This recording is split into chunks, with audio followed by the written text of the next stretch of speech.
your defending champion Los Angeles Rams. They are the ones that can end the longest drought in the history of NFL football, not seeing back-to-back Super Bowl winners. Last time it happened, NFL Network was age 2. The first 2 seasons we covered the NFL at NFL Network, the Patriots went back-to-back. This is our 20th season of covering football. We're 19 years old. It's been that long. Allen Robinson is the new wide receiver there. Bobby Wagner, future Hall of Famer, right behind Aaron Donald and right in front of Jalen Ramsey. Matthew Stafford apparently got a procedure on his elbow. He's feeling all fine and dandy for Cooper Kupp and everybody to get out there tonight against the Bills. The Los Angeles Rams are that one of the 32 teams that has a chance to repeat and end the longest such drought without seeing it in the history of the NFL. But the 49ers might be the team standing in their way, the team that almost won the NFC Championship game in that building up the road. We might have been maybe tonight looking at Santa Clara, California for the banner raise, but instead they lost that game. It's now Trey Lance's team, and Jimmy Garoppolo is still in the quarterback room. Who'd have thought that? Deebo Samuel spent parts of this offseason saying, I'm never going back there, and guess what? He's back there with a new contract. The offense is all intact. It's all on Lance's shoulders. The defense is intact. It's all on Trey Lance's shoulders, unless it could be on Jimmy Garoppolo's shoulders. How will Kyle Shanahan navigate that in his 6th year coaching in San Francisco? The Arizona Cardinals, it's year 4 for the Kyler Murray, Cliff Kingsbury combination. They have only one playoff season to show for it and no playoff wins. The Rams started their playoff rampage to the championship last year by boat racing Kyler Murray out of that building. He has a new contract. There was a couple of weeks during this offseason, couple of months, pardon me, during this offseason, we thought he wouldn't be back. And then there was 1 week when we thought he just doesn't study very hard, and he needed his iPad time in order to make sure that he studied well enough for a game. How will he handle not having DeAndre Hopkins for the first 6 games of this season?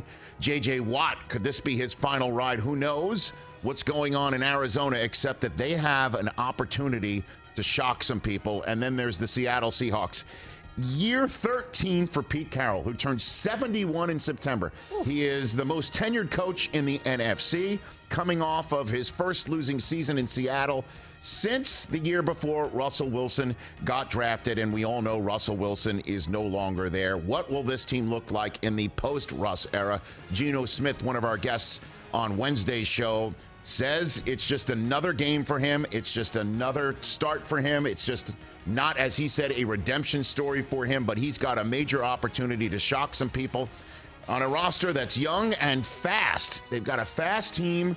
How will they fare with those circumstances? And then we move to the NFC South. Tampa Bay, Tom Brady entering, wait for it, year 23 in the National Football League. Retired, unretired, he's back.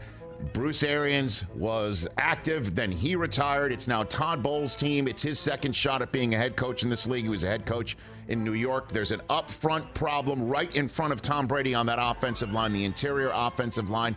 Other than that, there's not many question marks on this team, except, is this Brady's last ride? Can he ride off into the sunset as a champion? Can he make his, wait for it, 11th Super Bowl of his GOAT career? The Tampa Bay Buccaneers are the clear favorites in this division. Then there's the New Orleans Saints with their new head coach in Dennis Allen. Yeah, Sean Payton not there for the first time since 2005. And how will this team look with a defensive-minded coach, quarterbacked by a guy who went through every single joint in his body in this most bizarre press conference for Jameis Winston before the opener against the Atlanta Falcons? Michael Thomas is back.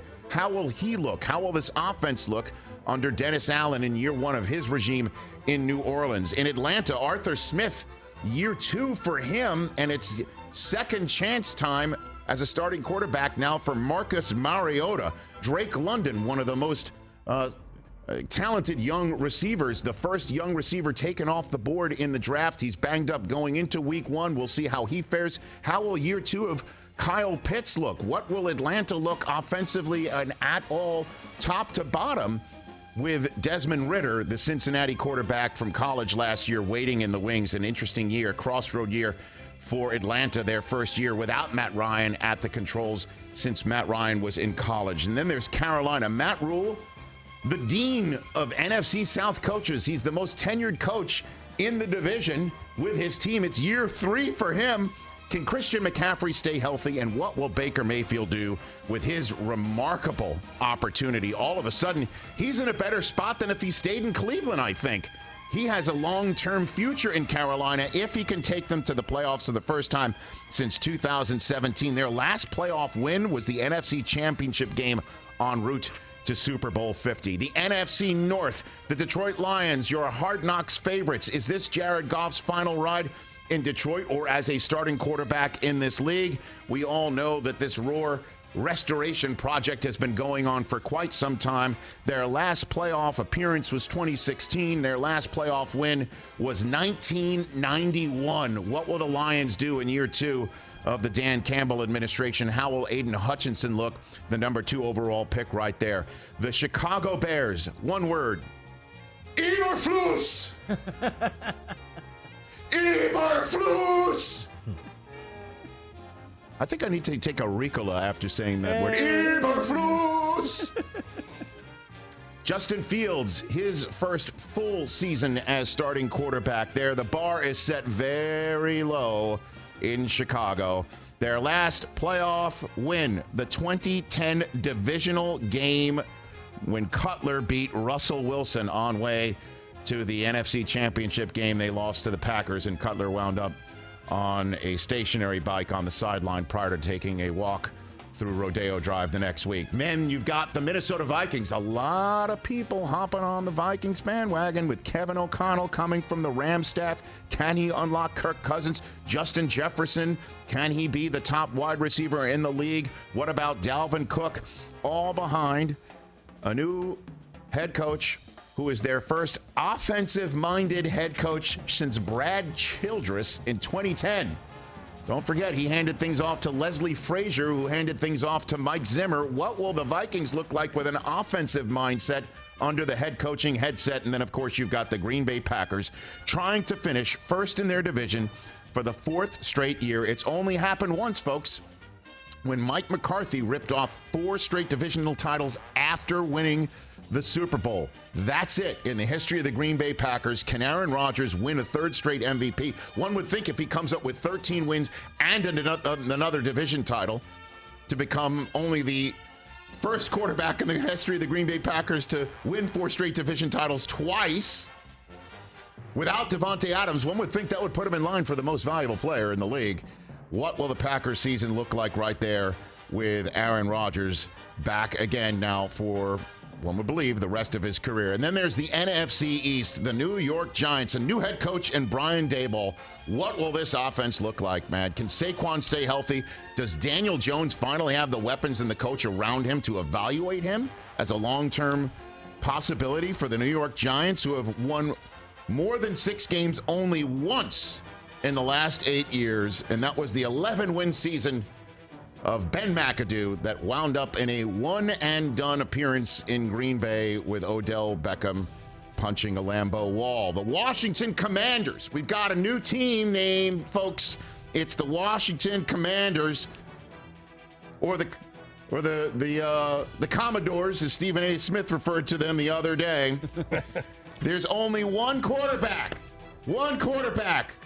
not named Carson Wentz, who has started a season opener for 2 different NFC East teams, and his name is Donovan McNabb, who did it, yes, for Washington and Philadelphia. Carson Wentz is adding his name to that mix.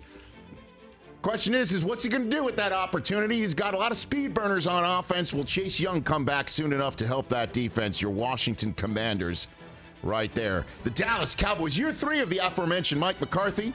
Can Dak, Zeke, and CeeDee Lamb become the new triplets right there? The defense is spectacular. That's not the question. How will the offensive line without Tyron Smith hold up to protect Dak and make some room for Zeke? And what is Tony Pollard's role going to be, and who else other than CeeDee Lamb and an injured Michael Gallup can help that offense for Dallas? And then you've got the Philadelphia Eagles. Jalen Hurts, it's all on his shoulders, man. That's it. Only one playoff win since that Super Bowl, and that was when the Bears double-doinked themselves out of the playoffs in the wild card round against Philadelphia.